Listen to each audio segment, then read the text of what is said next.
task is to bring this minority together in such a way that it makes it impossible for the legacy of whiteness to continue to reproduce itself.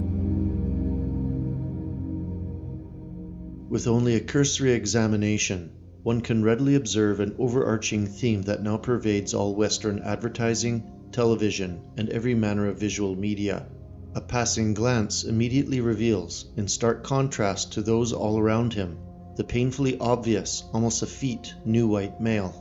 In the vast majority of productions, he is portrayed as a weak, vacillating caricature, always in need of being clued in by the female superiors around him, always deferring to the instructions and moral directives of specifically placed minorities whenever his character is exposed.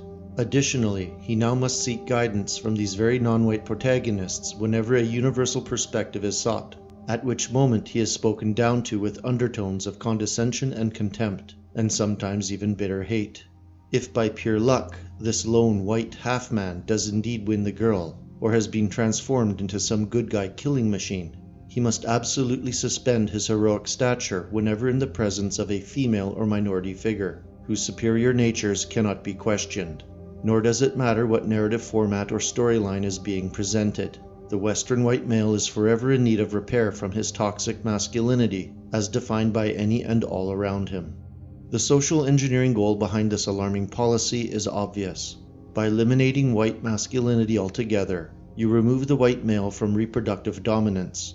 Once this is achieved, it then only takes a few short generations to exterminate his race completely. The target audiences of this agenda are 1. Ethnic European females, particularly those with aspirations of family building, who will be forced to perceive their natural sexual mating cohort with disdain or suspicion, and thereby consider non-white mating choices. 2. Non-white ethnic enclaves, specifically those with high in-group awareness, that are waiting to assert their cultural dominance once social barriers have been sufficiently weakened. And 3. Ethnic European males themselves, whose morale and defensive instincts will slowly be worn down, eventually succumbing to this persistent form of soft psychological warfare. The power of visual media to collectively steer entire populations is well documented. It is no wonder that by the end of the First World War, certain groups began fighting for control of this culture-making vehicle.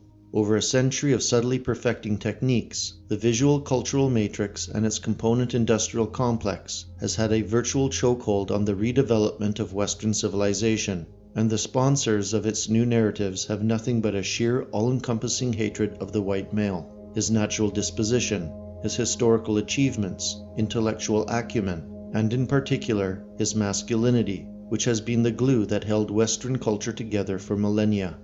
This quasi-military campaign being waged against white male populations will not end.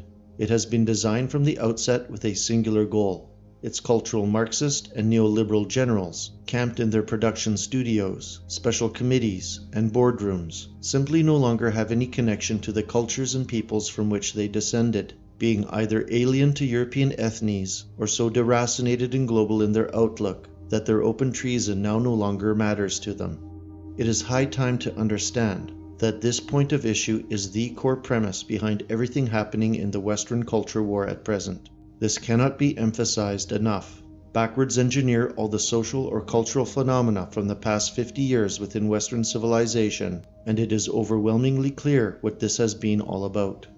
If Europeans can ever reassert their dominance in the nations and homelands that is their birthright, then white masculinity must be venerated and nationalized again, pushed into every social contact vector with extreme prejudice, and become the central functioning mantra within our own circles again.